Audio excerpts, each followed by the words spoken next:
Assalamualaikum warahmatullahi wabarakatuh. Perkenalkan, saya Ranti Maengsari, NPM 18-10017 dari kelas A mata kuliah Teknik Penulisan Karya Ilmiah, Fakultas Hukum Unpas. Saya akan menjelaskan mengenai proposal yang saya buat yang berjudul Dispensasi perkawinan bagi anak di bawah umur ditinjau dari ketentuan Undang-Undang Nomor 1 Tahun 1974 tentang perkawinan. Manusia merupakan makhluk sosial yang selalu membutuhkan orang lain dan tidak bisa hidup sendiri. Karena manusia itu untuk mewujudkan potensinya, dia itu harus membutuhkan manusia lainnya. Oleh karena itu, manusia itu tidak akan bisa hidup dengan sendiri atau tanpa bantuan orang lain. Sehingga manusia itu selalu membutuhkan antara interaksi dengan manusia lainnya. Nah, salah satunya itu diwujudkan dengan saling berpasangan antara laki-laki dengan perempuan tentunya dalam ikatan perkawinan. Perkawinan adalah ikatan lahir batin antara seorang laki-laki atau seorang pria dan seorang wanita sebagai suami istri dengan tujuan membentuk keluarga atau rumah tangga yang bahagia dan kekal berdasarkan ketuhanan yang Maha Esa.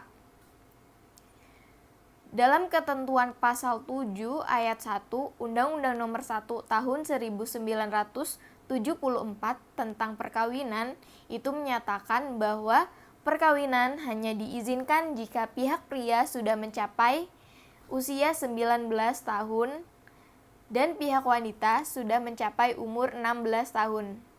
Nah, ada ketentuan lanjutannya nih, yaitu dalam pasal 7 ayat 2 ini terdapat penyimpangan ternyata terhadap ayat 1 tersebut, yakni dalam hal penyimpangan terhadap ayat 1 tersebut, pasal ini tuh dapat meminta dispensasi kepada pengadilan atau pejabat lain yang ditunjuk oleh kedua orang tua dari pihak pria maupun pihak wanita.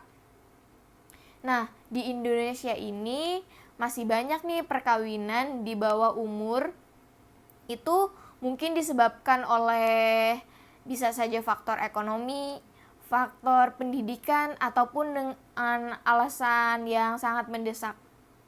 Contohnya saja kayak misalnya yang dipengaruhi oleh faktor ekonomi karena keterbatasan ekonomi sehingga mau tidak mau orang tua itu menikahkan anaknya walaupun masih di bawah umur. Sedangkan untuk faktor pendidikan sendiri karena kurangnya pendidikan atau kurangnya pengetahuan, jadi orang tua itu tidak terlalu mengindahkan pengaruh-pengaruh buruk yang bisa terjadi, yang bisa diakibatkan dari perkawinan di bawah umur. Bisa saja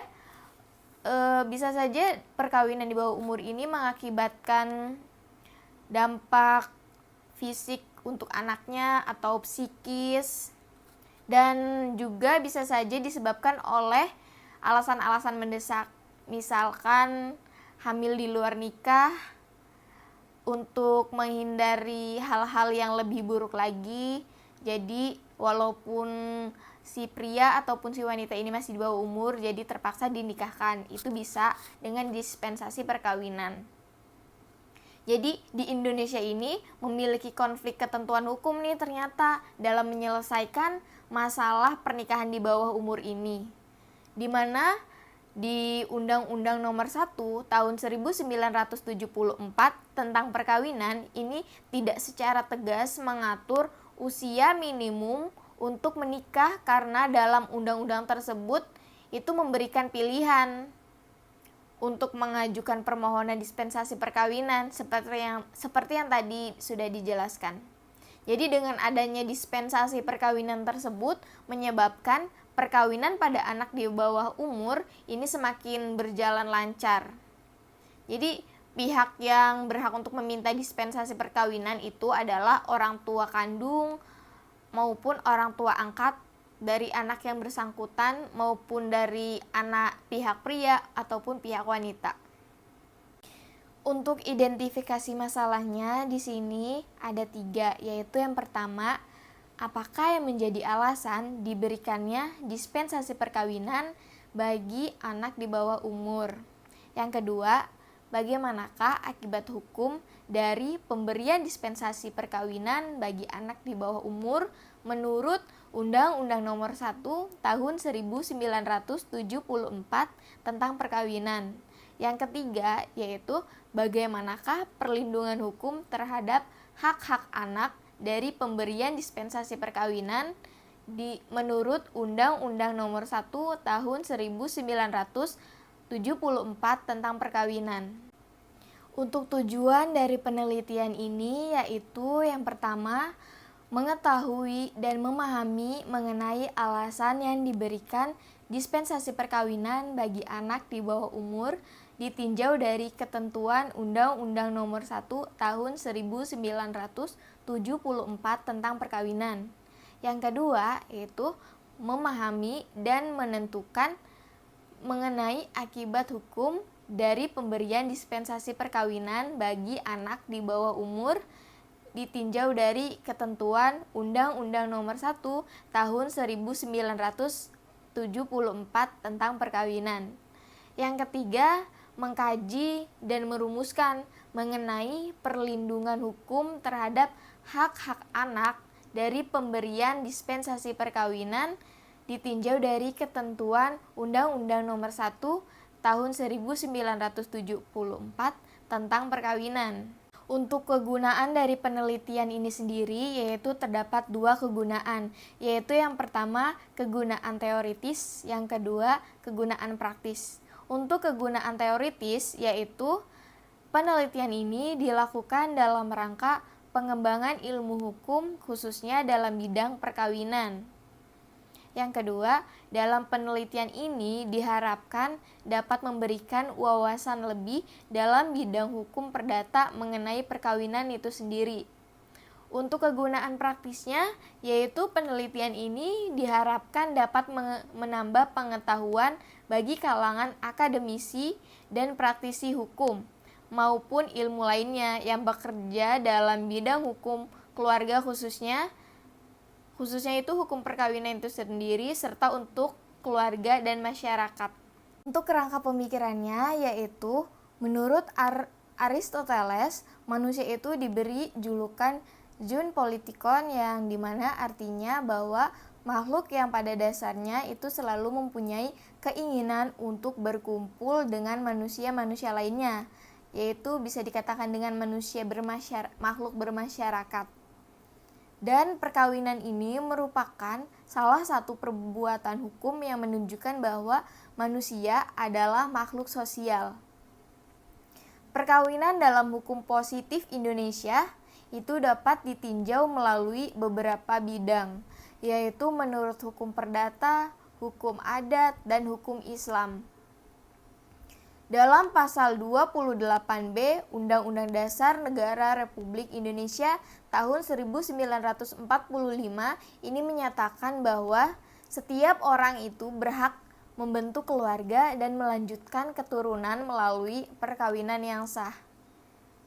Undang-Undang Perkawinan yaitu merupakan Undang-Undang Nomor 1 Tahun 1974 itu memberikan syarat sah perkawinan nih, yang bisa dilihat berdasarkan dua sudut pandang, yaitu dari agama dan negara. Dan dalam pasal 2 ayat 1 menyatakan bahwa perkawinan adalah sah apabila dilakukan menurut hukum masing-masing agamanya dan kepercayaannya itu. Pasal 2 ayat 2-nya juga menyatakan bahwa tiap-tiap perkawinan itu dicatat menurut peraturan perundang-undangan yang berlaku. Undang-undang perkawinan menentukan syarat-syarat perkawinan, yakni dalam pasal 6 ayat 1 yang menyatakan bahwa perkawinan itu harus didasarkan atas perjanjian kedua calon mempelai. Lalu dalam pasal yang sama, pada ayat berikutnya, yaitu pada ayat 2, menyatakan bahwa untuk melangsungkan perkawinan, seorang yang belum mencapai umur 21 tahun ini harus mendapat izin kedua orang tuanya. Metode penelitian yang digunakan dalam penelitian ini yaitu yang pertama, spesifikasi penelitian yang digunakan adalah deskriptif analitis. Dan untuk metode pendekatan yaitu dilakukan dalam penelitian ini itu bersifat yuridis normatif.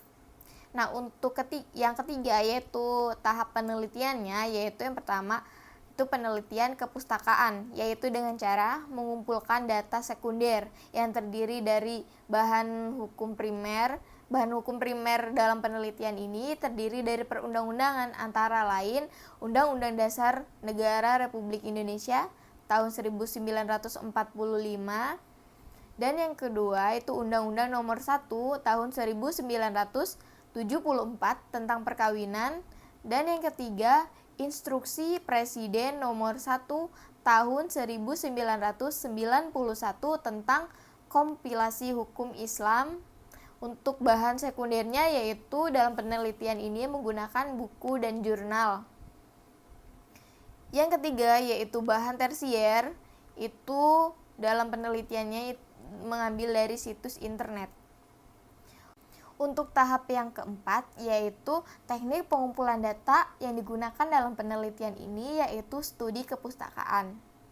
Untuk tahap kelima yaitu alat pengumpulan data, itu alat pengumpulan data hasil penelitian kepustakaan berupa catatan-catatan hasil inventarisasi bahan hukum primer, sekunder, dan tersier. Untuk tahap yang keenam yaitu analisis data. Dalam penelitian ini itu menggunakan yuridis kualitatis. Untuk tahap yang ketujuh yaitu di mana tahap lokasi penelitian, di mana dalam mengingat keadaan sekarang yang tidak memungkinkan untuk kita melakukan penelitian langsung atau kita bahkan untuk berinteraksi dengan manusia lainnya dikarenakan kondisi sekarang yang mengharuskan kita untuk di rumah saja. Jadi penelitian ini lokasinya itu di kediaman penulis sendiri atau di kediaman saya sendiri yaitu di Subang, Jawa Barat. Untuk jadwal penelitiannya yaitu saya buat penelitian ini dari tanggal 17 sampai tanggal 18 Februari 2021. Mungkin cukup sekian apa yang saya sampaikan. Kurang dan lebihnya mohon dimaafkan. Semoga yang saya sampaikan ini dapat bermanfaat bagi kita semua, terutama bagi saya sendiri. Wassalamualaikum warahmatullahi wabarakatuh.